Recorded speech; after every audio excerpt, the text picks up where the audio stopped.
Indiana basketball will be the team to beat next year in the Big Ten, and here's why.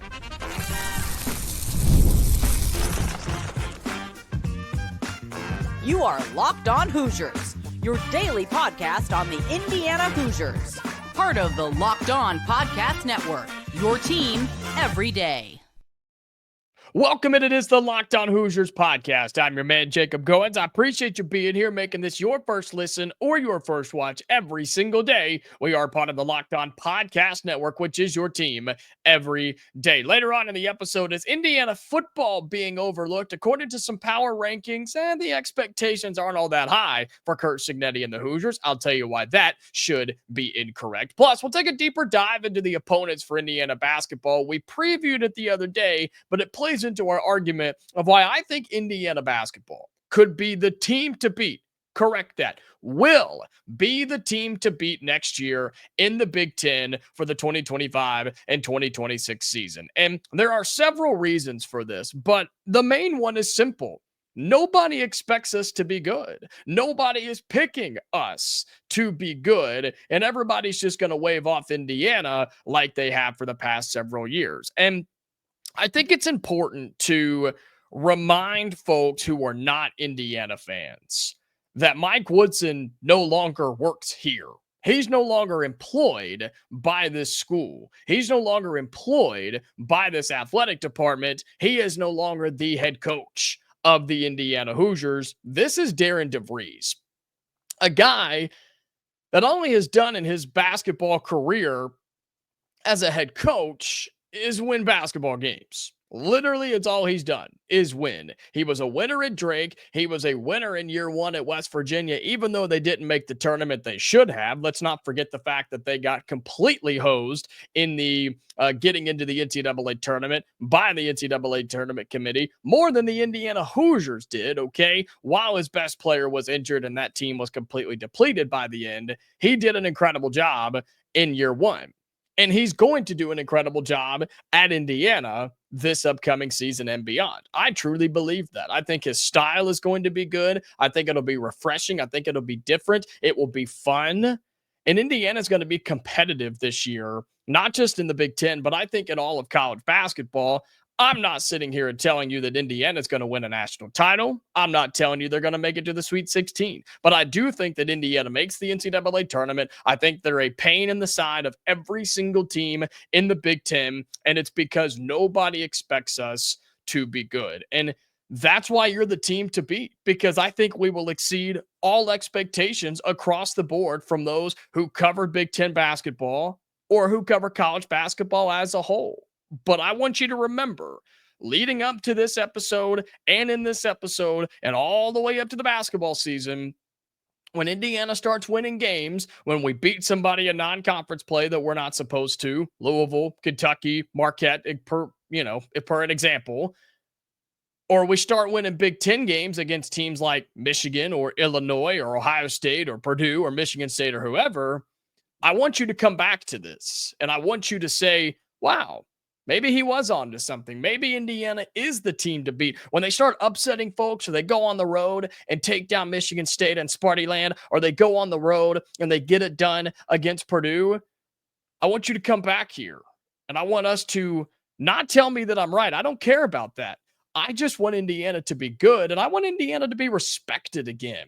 That's why we're going to be the team to beat in the Big Ten this year, because we need our brand to get back to where it used to be. We need this name to get back where it used to be. We need these colors. We need our pants. We need our uniforms. We need our bus. To everything we own, everything we touch needs to be respected again, because it hasn't been that way in a long, long time. I'm not just talking during the Woodson era, folks. I'm talking decades of Indiana basketball that has been, as a whole, mediocre at best. Mediocre. Not a whole lot of success, not a whole lot of tournament runs, no championships to show for it. It's been mediocre at best the last couple of decades. And no better time to ramp all that up, to wipe all that clean, than with a new head coach and a completely new roster that Indiana is going to be working with. And when we take a deeper dive into that schedule, I'm going to show you. I know we don't know how it exactly stacks up just yet, but I'm going to show you and tell you why and how Indiana has several chances to be just that, to be annoying, to be a pest, to be the team that nobody wants to play. I want to be that team this year. There were several of them last year. I want to be that team this year. I would love to be the Michigan of last year. That's high. That's aiming high. That team made it to the Sweet 16. Heck, they won the Big Ten tournament title last year. But I think Indiana could flirt with something like that, to where they're just disciplined, they're good on defense, and they can score the basketball.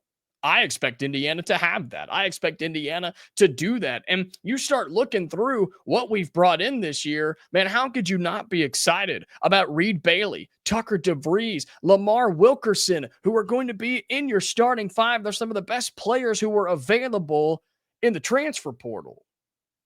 That can't be overlooked. That's not going to just go by the wayside. This isn't Umar Ballo. This isn't Malik Renew. This is not Miles Rice. I'm sorry, it's not. These guys are legit. They're good. And Indiana will have something to say. Mark my words right now on this episode, May 2nd. Indiana will have a say in who wins the Big Ten regular season title and the seedings in the Big Ten tournament and in the NCAA tournament. Games against Indiana will matter this year. They won't be penciled in W's. They won't be, it's just Indiana coming to town. We're fine. They're terrible. Mike Woodson's the coach. You don't have to worry about it. That's not the case anymore.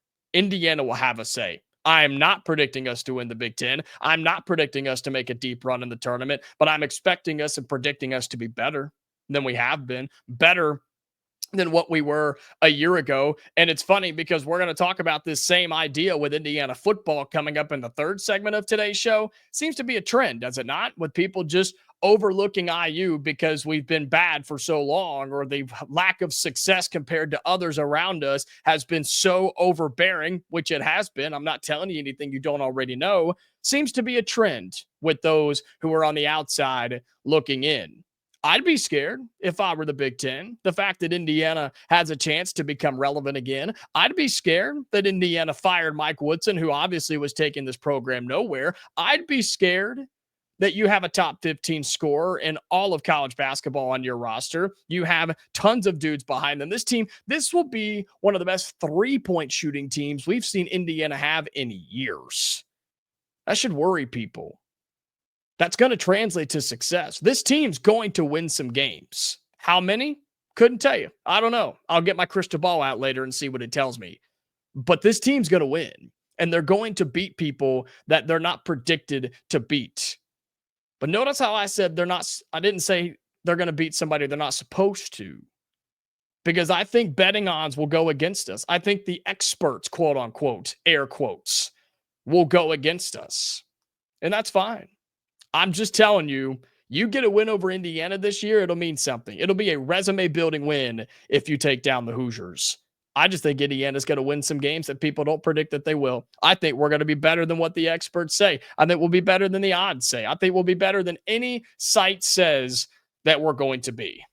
And we will be the team to beat in the Big Ten in 2025 and 2026. All right, coming up here on Locked On Hoosiers, going to back that up some more by looking more into the opponents that were announced for Indiana coming up in the 25 and 26 season in the Big Ten, right? We don't know where, don't know how, but we do know who, and we know what building we'll be in. We'll talk about that and how that relates to this conversation coming up next right here on Locked On Hoosiers.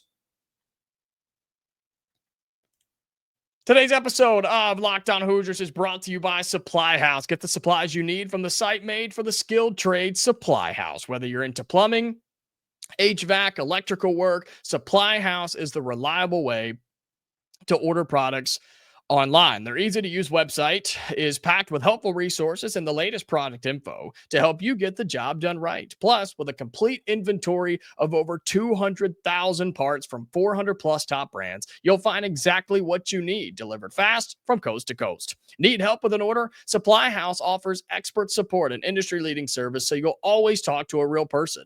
And for trade pros looking for an extra edge, their free Trademaster program offers exclusive perks like a dedicated phone line, free shipping, and discounts on every order. Thousands of skilled professionals are already taking advantage, so now it's your turn. Join the Trademaster program today at supplyhouse.com/TM and start ordering plumbing, HVAC, and electrical supplies with just a few clicks. Plus, use the promo code SH5 for 5% off your first order. That's at supplyhouse.com.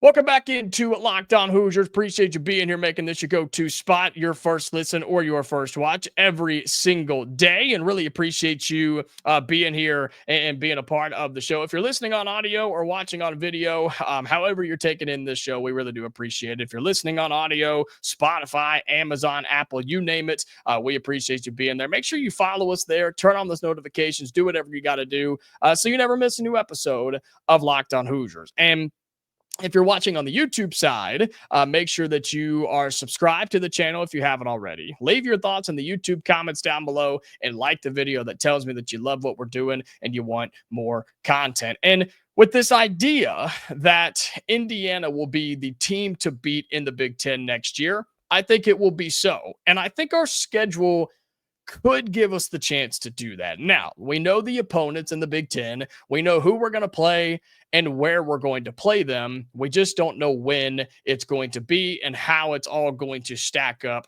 in the Big Ten schedule. If you missed this, it's been a couple of days now. We've talked about it once on the show, but wanted to revisit this whole conversation because there are some interesting matchups in here that could be beneficial for Indiana, but they also could hurt Indiana as well. So we'll start with the games that you're going to play twice, or start with the teams that you're going to play twice, right? You're going to play Michigan State, Minnesota, and Purdue home and away. You'll play those three teams both times. You'll play them once at Assembly Hall and once at their place. Michigan State, Minnesota, and Purdue. And when you start talking about the team to beat in Indiana, which means you exceed expectations, which means you're better than people say you're going to be, and you're a tough out any night on the basketball floor, you have to start thinking about winning some of those games. Minnesota, you need to beat them both times this year. I'm sorry, you do. They're not going to be good.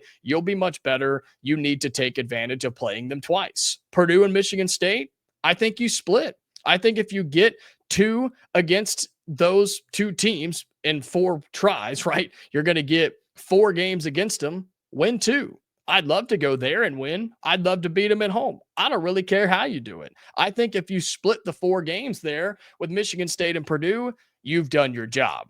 Then you start looking at what your home and away games look like. These are the teams you're going to play once, whether you play them at home or you play them on the road. You're only going to play these teams one time. We'll start with the home games, all right, because I think this is where you can start to stack some wins. Iowa, Nebraska, Northwestern, Oregon, Penn State, Washington, and Wisconsin. These are the games you're going to play inside of Assembly Hall, and the only time you see these teams this upcoming season. At home again and inside of Assembly Hall is Iowa, Nebraska, Northwestern, Oregon, Penn State, Washington, and Wisconsin. Now, you look at those and you start to think about what those teams are going to be. You start thinking about the logo, and maybe you just jump to a conclusion. Very easy to do.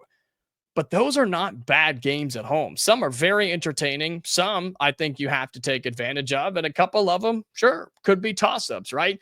Iowa, Wisconsin, Oregon, I'll throw in there. I think those are teams you need to look out for. I think those are teams who have either brought some talent back or hit the transfer portal, or a combination of both, like we've seen several teams do. So I think you have to watch out for those games. But Nebraska, Northwestern, Penn State, Washington, you can't lose those games. Those are the ones that got Mike Woodson fired. They are. They're the ones that got the previous regime kicked out and shown the door, because you got beat by Penn State several times. You let Northwestern run with you. You had games you can't lose as Indiana. And if you do want to be that team to beat, right? If you do want to be that team that is feared and respected and teams that get excited to play you because it's a challenge, not because they think it's going to be a win, you have to take care of business in those types of games. And so I think you're going to see a lot of fun ones inside of Assembly Hall. It's the ones on the road and only on the road that are going to be very, very scary. Okay. You go to Illinois, to Maryland, Michigan, Ohio State, Rutgers, UCLA, and USC. Again, those teams: USC, UCLA, Rutgers, Ohio State, Michigan, Maryland, and Illinois. All of those teams are going to be good. They're all going to be good. Illinois has one of the best transfer portal classes in all of college basketball. Ohio State, same thing. Michigan, same thing. UCLA, same thing. USC has quietly done some damage out there in the portal as well. Maryland and Rutgers, okay, not bad, not great, but you do have to go to their house. And so for this narrative to be true, these are the most important games. For you to be the quote team to beat in the Big Ten, you have to be a home wrecker. You have to go on the road and do some damage. You have to go on the road and take a game or two or several on other teams' floors. You cannot be a penciled in W when you walk into the opposing team's gym. That's how it was for several years, and Indiana can't do that. And so it's nearly impossible to try and predict which one of these games Indiana should or should not win. I'm saying hold your own. And that goes for the other 3 games that you're going to play on the road. If you loop those in, here are just your straight up road games this year: Illinois, Maryland, Michigan, Ohio State, Rutgers, UCLA, USC, Michigan State, Minnesota, and Purdue. I see very few games in there that you would say, gotta win, easy win, can't afford to lose them. Minnesota, Rutgers, and Maryland, maybe. But I mean, I'm not giving you a win at Iowa just yet. I'm not giving us a win at Michigan or Ohio State or Purdue or anything like that. I mean, that's difficult stuff. That's a tall task. But we can be that. And to be a threat in the Big Ten, to be a tournament team, to be a 5 or 6 seed in the NCAA tournament, you're going to have to win some of those. And I don't think talent will be an issue. I really don't. I don't think talent will be a problem. I don't think coaching will be a problem. It really does come down to, with the schedule in particular, how do they stack up? In what order do you have to play these games in? Do you have to go to Iowa on a Tuesday night and then hop on a plane and go out west? I don't know. Do you have to play? You would think you'll play UCLA and USC back to back. So that'll probably be your, Monday and Friday or something like that. We'll see what the Big Ten does. But, do you have to go play Michigan and then go and play Purdue on a Friday night? I don't know. Maybe you do, maybe you don't. You're going to play back to backs in there somewhere on the road. So can you survive? Can you survive, and can you take advantage of the smaller games? If you do, this narrative will come true. Indiana will be a good team. You'll make some runs. You'll make some noise. You'll be in the NCAA tournament, and people will fear us once again. If you don't, then you'll be a laughingstock again in year one. But it is only year one, and they can laugh, they can poke fun, they can do whatever. But it's okay because it's year one with Darian DeVries. But I trust him. I trust him as a coach. I trust his staff, and I trust the players on this team because combined, they've played a lot of years of college basketball. I think this year is going to be fun. I can't wait to see how it all shapes up, how the schedule actually looks on top of some of those fun non-conference games that you're going to have as well. So looking forward to that. But I'm just telling you, watch out for Indiana. If you're in this community, or if you're on the outside looking in, Indiana is going to be better than people are giving them credit for. And I just want people to be ready for it. All right, coming up in our final segment on Locked On Hoosiers, going to flip over to the football side because, shocker, I know, another Indiana team is being overlooked. And this time, it could be Indiana football. We'll tell you why and how they're falling in some power rankings right after this here on Locked On Hoosiers. All right, final segment here on Locked On Hoosiers. Appreciate you being here again, making this your go-to spot for Indiana athletics. And going over to the football side, because I saw on the national 247 side, I prefer to 24/7 Sports. I like the rankings and things like that. You're more than welcome to use whoever you would like. It was from one of their national writers who did a Big Ten post-spring power rankings for football. And they did 1 through 18 because, yes, that's how many teams we have now, unfortunately. And this will make you happy. Purdue was at the bottom. Yay, Purdue's at 18. They're going to take some time. They're going to need some time. And Barry Odom, I think, will be a good coach there. Will he win games and championships and make a college football playoff? No, I don't know. Probably not. Definitely not in year one. Not like Kirsignetti did. But I think they'll get better over time. But they're at the bottom. Teams are squeezed in there. Maryland's in there. You've got Rutgers in there. Washington's at 11. USC is at 8. And this is where it gets interesting. Indiana's at 6. According to 24/7, Indiana post-spring power ranking sits at number 6. And the description underneath it, the fact that you bring back Kamara, Fisher, and Pons on the defensive side. You've got receivers like Cooper and Surratt on the offensive side. You bring in Fernando Mendoza, right? All the big names that we've talked about. And the teams that are above them, Michigan, Illinois, Oregon, Ohio State, and Penn State. And some of you look at that or hear that and say, well, 6 actually isn't too bad. Post-spring going into the year, power rankings, Indiana ranked at 6. Sure, we'll take that. Not too bad. I look at that as, no, I think that's a little disrespectful. I think Indiana is still not getting the credit that they deserve. Have we forgotten that this team just went to the college football playoff a year ago and you only lose 2 guys to the NFL draft? Let's remember that. You only lost 2. You bring back 2 All-Americans on defense and one who could have been a first-team All-American in Kamara. You bring in Fernando Mendoza, whose stats are solid, not great, beat an SEC team last year, and had Cal bowl eligible, who was terrible. Your receiving core is back. You bring in 3 starting offensive linemen, including Pat Coogan, who I think is one of the best centers in all of college football.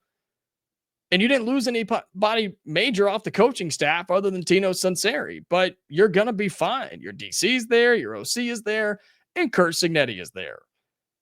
I know it's only been a year, but until Kurt Cignetti proves to me in a negative way that he is incapable of doing it, that he doesn't have what it takes to be a legitimate coach in this conference. Again, year one, this may go terrible. 2025 may be horrible. Indiana may win 4 games. I don't think that's the case, but it's sports. Who knows? But until Kurt Cignetti proves to me that he can't do it and can't win and can't get the best out of his guys, why in the world would you go against him? And I'm not saying that this power rankings in particular is going against Indiana. I just don't think we're getting the respect we need because there's some stupid talent on this team. Is it Ohio State, Penn State good? No, but I'm willing to bet that we are more talented than Illinois is. I'm willing to put our team up against Michigan again this year. Aren't you? I absolutely am. I'm more than willing to put our roster against Michigan and Illinois right now. Oregon, Ohio State, Penn State, we're probably not there yet. We'll humble ourselves gladly. I just think that Indiana continues to be overlooked. And the problem is, let me go ahead and tell you the problem before it happens. It's the fact that no matter what Indiana does, if you don't make it back to the college football playoff, from the outside looking in, this season will be considered a failure. This season will be considered a step back. It will be considered, out there. Yep, told you so. I knew they were frauds. I knew they could only do it once. And that's not really a fair narrative to hold to Indiana football. And sounds like I'm playing both sides. I'm really not. I'm really just kind of having a clear down the middle perspective on this whole thing because you just got to look at this honestly. Indiana, as a program, take the name and the logo off of it. You're talking about a team that just had the greatest season in the history of its program ever. In the history of its program, that's what they're coming off of. The only way you back that up is to make history again. That's a tall task. I'm not saying it can't be done. I'm saying everybody else is saying it can't be done. And so it's the offseason. And People can talk about Oregon and Ohio State and Penn State all they want. Here's the good news, though. With the new college football playoff, Indiana proved it. You don't have to win the Big Ten. Not saying it doesn't matter, but it doesn't matter as much as it used to. You just got to win 10 games. Win 10 games and you're going to be in the playoff. They showed you that a year ago. And I think Indiana could do that this year. I know the schedule's a little bit tougher, but I think Indiana could be a little bit better. And you have that going for you with Curt Cignetti as your head coach. And watch out. They can overlook Indiana all they want. But talk about a team to beat in the Big Ten with Indiana basketball, you still got to go through Indiana football if you want to have a chance at the Big Ten this year. Well, that's going to do it for today's episode of Locked On Hoosiers. Thank you so much again for being here. Appreciate you spending your Friday with us and wrapping up the week. We are back on Monday, okay, Hoosier fans, to get you started for another week. So until then, stay safe, and I'll talk to you later.